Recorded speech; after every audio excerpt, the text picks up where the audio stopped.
Transporting chemical products by rail had been a well-established practice by the late 19th century.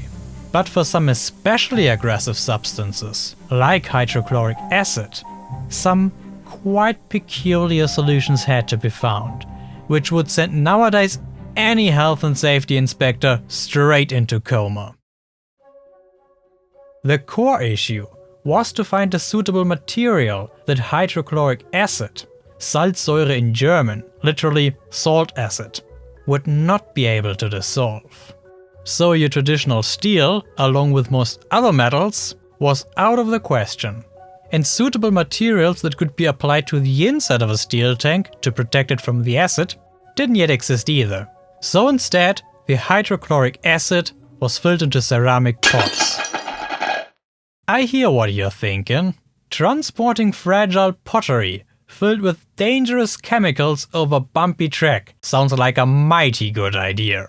What could possibly go wrong? Add to that these pots, once filled, were very heavy.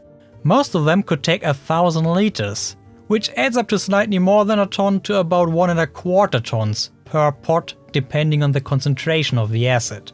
And 12 of them were put onto one wagon, leading to the so-called Säuretopfwagen, which translates to acid pot wagon. Or in the case of the prototype of my model, just 10 pots, when heavier acids needed to be transported, like nitric acid, Salpetersäure in German, or phosphoric acid, Phosphorsäure.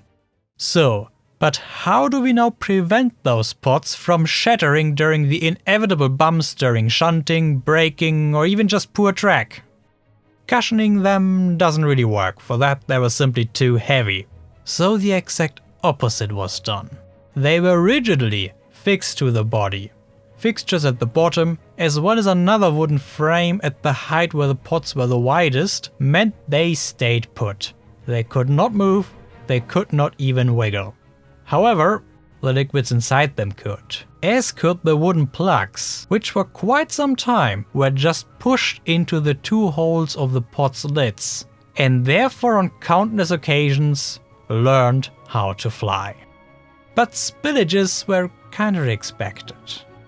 Later introduced regulations required the floor to be sealed with an acid-resistant substance, like asphalt, and covered with impregnated duckboards.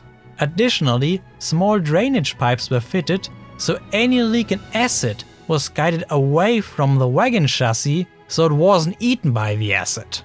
And also the end walls had to be a good bit higher than the pots themselves to also protect stuff from spillovers. As, and that probably won't surprise you, all of them were equipped with a brakeman's cabin and handbrake, even after brake pipes were introduced in the 1920s.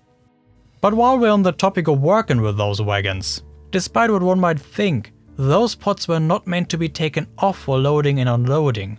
That was done directly through the two openings in their lids. So some poor soul had to climb up to the wagon and over the struts of the body's skeleton.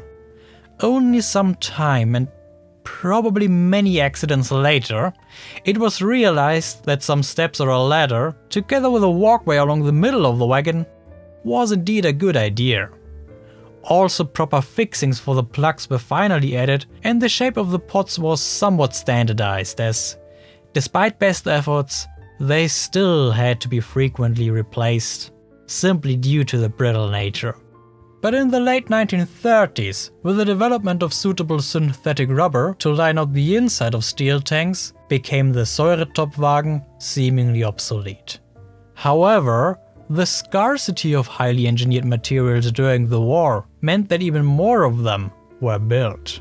And with the East German Reichsbahn after the war giving their acid wagons a proper refurbishment, some of them stayed in service until the early 1990s.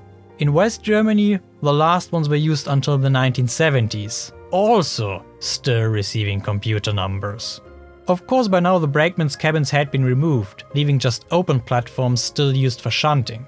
But even with that, calling them an anachronism would be an understatement. Talking about brakeman's cabins, some time ago I dedicated a whole video to them. And videos like these are possible due to the amazing support of our channel members and Patreon supporters. Yeah, I have a Patreon now too. Check out the link in the video description. See you in the next one!